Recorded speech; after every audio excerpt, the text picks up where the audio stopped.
throws all day that I was like, that's a Sunday throw, that's a Sunday throw, that's another Sunday throw. And your receivers, damn, you guys came out. Give it a round to the receivers. Great work. This is how we did it. I asked every coach in their group to pick out the two guys that were the most consistent. Key word, consistent. I don't care if you throw it the hardest. I don't care if you look the best. I don't care if you're the tallest. It don't matter. Who is the most consistent? That's the difference between a pro and everybody else. So when I ask for two things, quarterbacks, that's what they're looking for the most. Okay, so what we're going to do is, when I call your name, they're actually going to call up their guys in their own group. You're going to come up here. You're going to stay up here. The guys who didn't make it, thanks for coming out, because honestly, there's 100 quarterbacks and you could have been 40 guys up here. But stay in a line, because we're going to do one final 2-minute offense drill to take home the King of the Desert Trophy. And I don't know if you guys know about my throwdowns, but I like to make it a little fun. And I don't do just plaques and trophies. I change it up every year. This year, it's the King of the Desert. Can't take it off. Welcome to the Vegas Benchwarmers. My name is Eric. He hate me 702. This is Jeremy with a G. Put another one in. Yeah, that's what I do. Yeah. Okay, so we're gonna talk about. All right. So the QB IQ. That's QB IQ Throwdown. QB IQ Throwdown. We went and did that not yesterday, but 2 Saturdays ago. August 1st. Not this last Saturday, but the Saturday before. August 1st. And that was held at the Las Vegas Sports Park.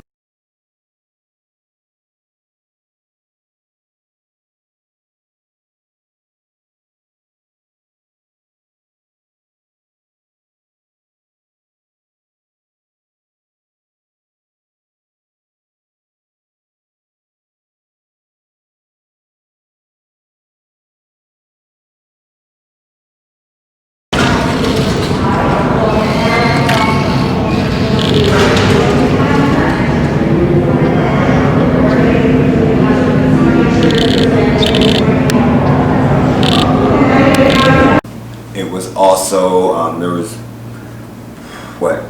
high school and junior high? Yeah.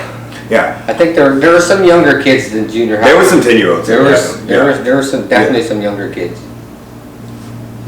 But it was mainly high school and junior high.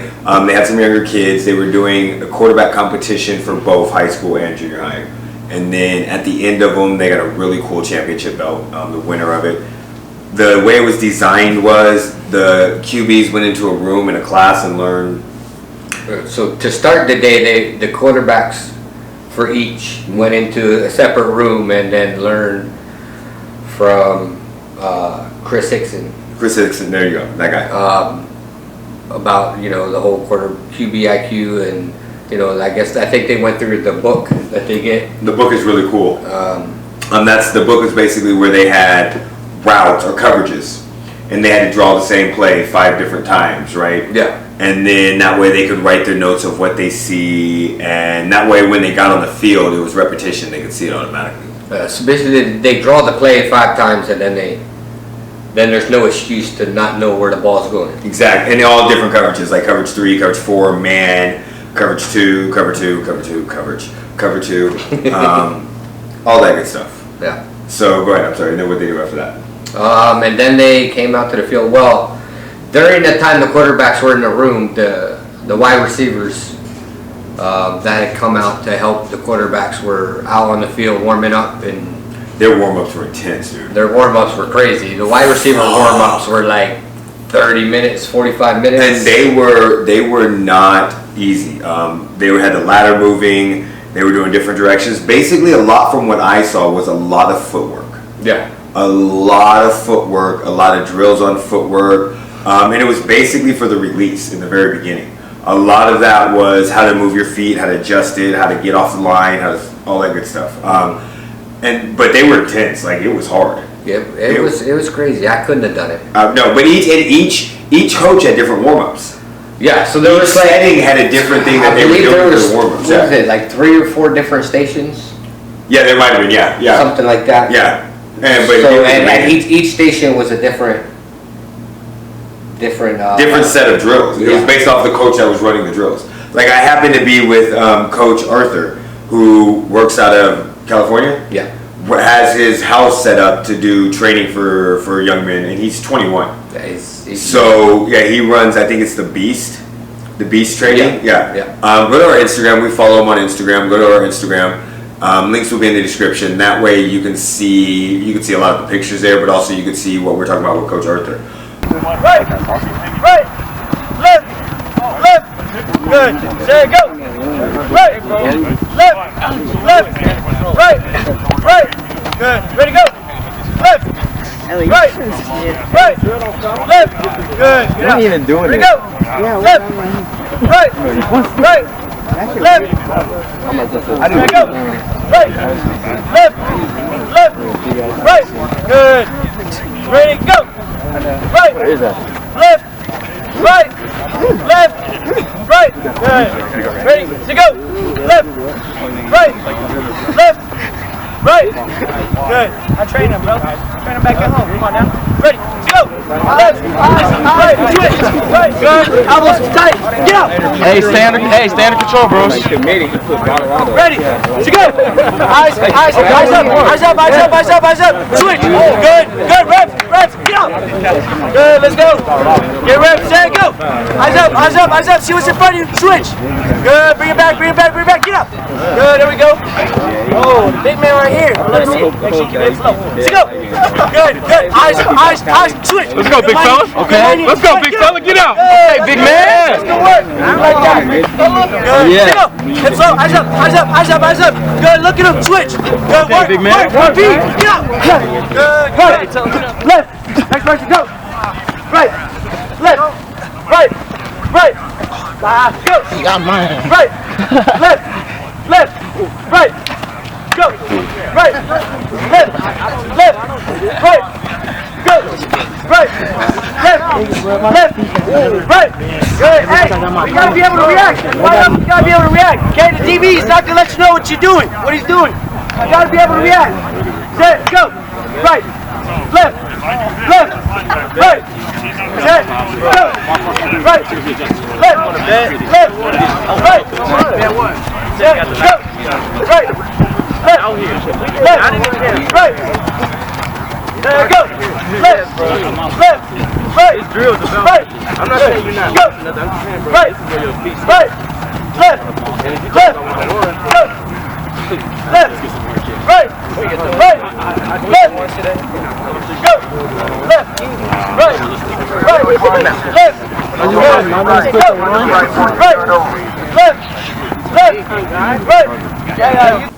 But his drilling was intense.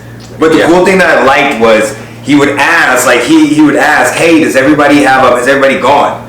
And kids would be like, oh yeah, I haven't gone. He's like, good, I don't want to cheat you. Get up there and go. So even though they were putting them through intense drills, if the young men, some of them were kids, some of them young men, shit, they were bigger than me. One dude looked like Incredible Hulk.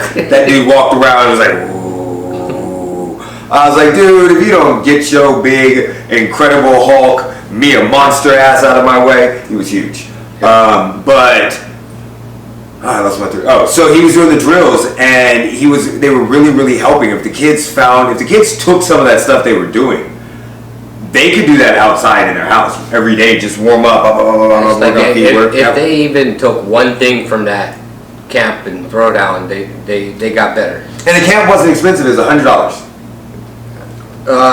Something like that. I think quarterbacks was a little bit more expensive. Yeah. Because quarterbacks have the books and everything like that. Quarterbacks got a lot of stuff. They got a lot more information. A lot more, because it was designed for the quarterbacks, but you need receivers to throw to. Yeah. So they had to have the receivers there. Then what would happen once the quarterbacks came out? What were we doing then?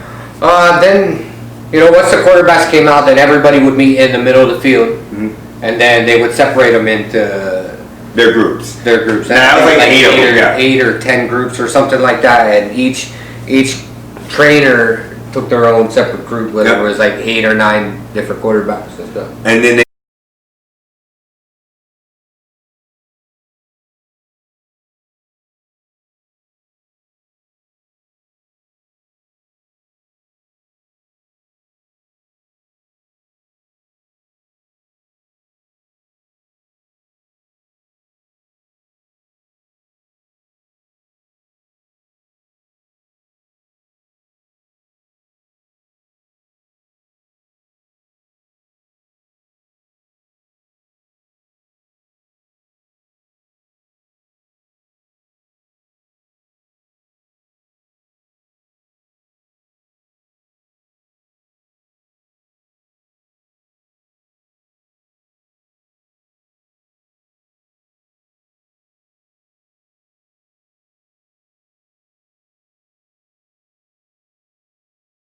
crowds no more. Hey, no cap, I'm like Down. Go. 28 for 30. I'll drop 2. I didn't start dropping balls till you came either. Only 2 I dropped.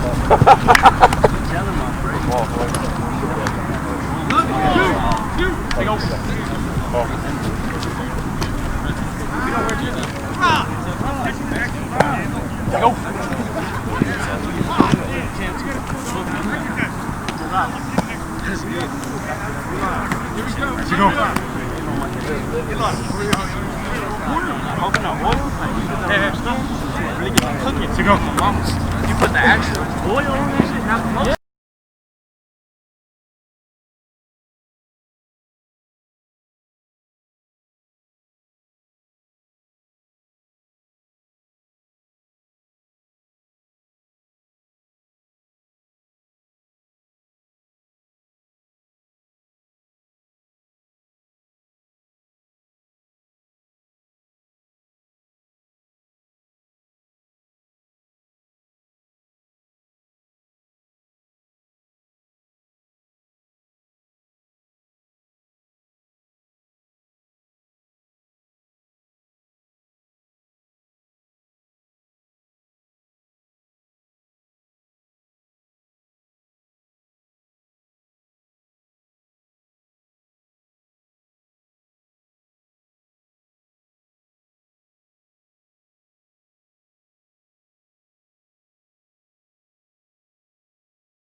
They would go through.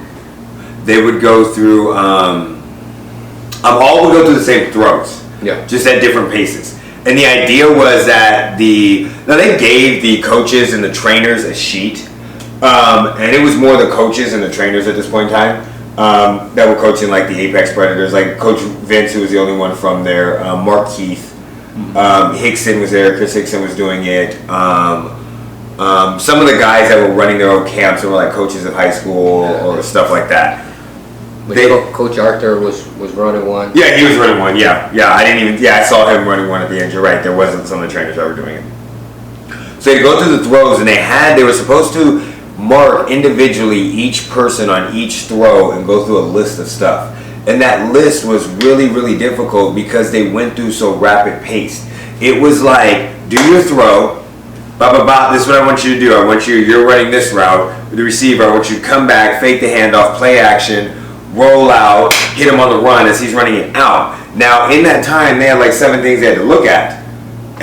But you couldn't do that because as soon as that guy went up, the next guy came. Yeah. So like the guy that I was watching, Coach Vince, he was saying he was kind of looking up the best that he could, but he was noticing things that he would notice and he'd check it down real quick. Right. But other than that, then what would they do? They'd go to the 8 and they'd pick, what was that, I think 2 each? I think they picked, so each trainer / coach picked the 2 best people out of their groups. Okay, yeah, the 2 that were the best, yeah. And then they went to sort of like a throwdown.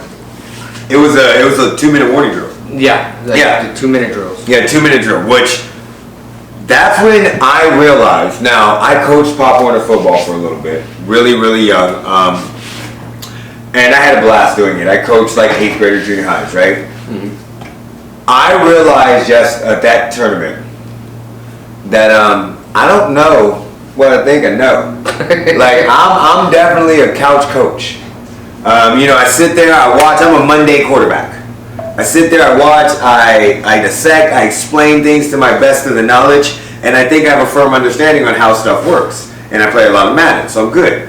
But I was watching a throw, and I was like, dude, that throw was amazing. And Chris Hickson was like, no, it wasn't. It was over 24 yards. It had a hitch. His footwork wasn't right. He kind of stumbled. I was like, you saw all that in 5 seconds? He's like, yeah. So that's when I realized I'm not on par with them at any way, shape, or form. Nor was I ever on par with any of these high school kids. But I mean, the coaches and trainers do this for a living, so.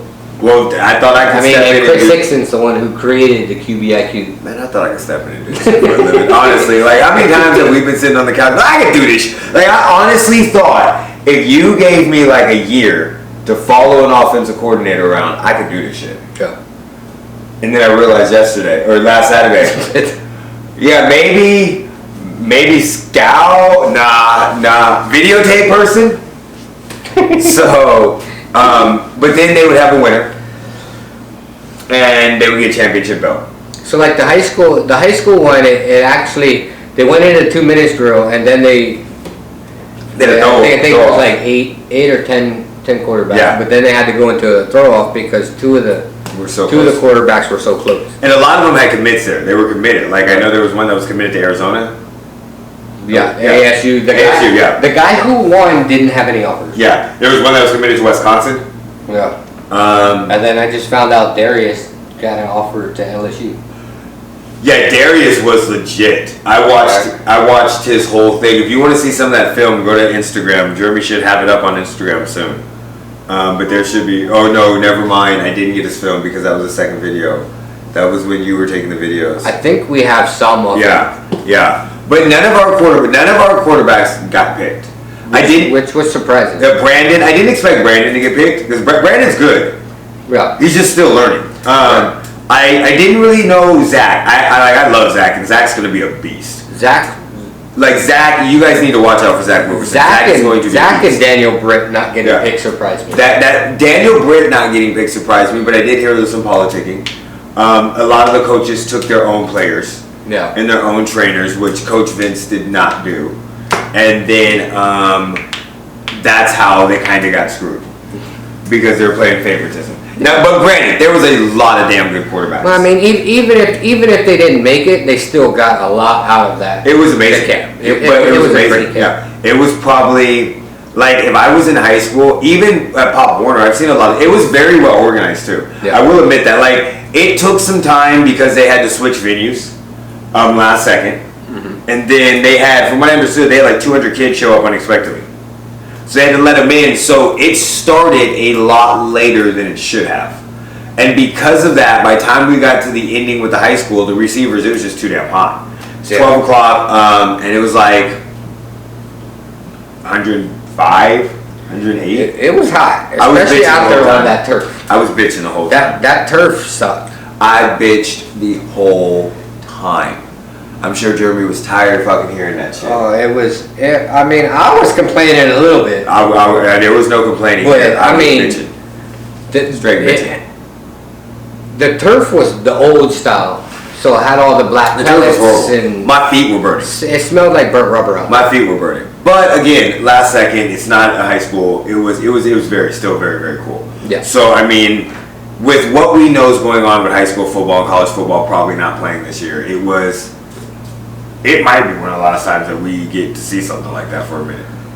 I think high school is going to play, but I think it's only going to be like 6 games. It was gonna be in spring. I think they're going to get like a 6 to 10. Yeah, games. high school they have 6 weeks of competitive football. It's supposed to be they'll start in the winter, like at second semester, and it will go winter sports, fall sports, spring sports. Yeah. And there'll be 6 weeks of competitive football. But then again, you might not have a lot of those kids if they're seniors now. Like the dude that went to the tight end from Mo, who's going to Oregon, he won't play again. No, He graduates in December. he's done. So I mean, if you're a senior and you've already committed, are you really playing high school football this year? Nope. No, I mean, No. there's no point. I mean, Yep. if you're already committed to college, Yep. what's the point of going out and playing? Yep. Possible injury. Yep. So until that happens, I don't think there's gonna be a couple things that can happen, like a couple here and there, like some 5-on-5s. Well, there's going to be some 7-on-7s Yeah. that are coming up. I know in the beginning of September, there's one in San Diego. That you're going to? Yeah. Well, obviously. He's going to that one. I got high at work. He's so you're going to San Diego, but I mean, other than that, that's Well, before as of that. right now, the plan is to go to San Diego at the beginning of September for a 7-on-7. And we have top tier, but that's based. And there's the Apex Predators that you. Top tier, then Apex Predators. He might be doing the photos for the Apex Predators 5-on-5, so look out for that on our Instagram. Again, links will be in the description. Make sure you subscribe and like the video.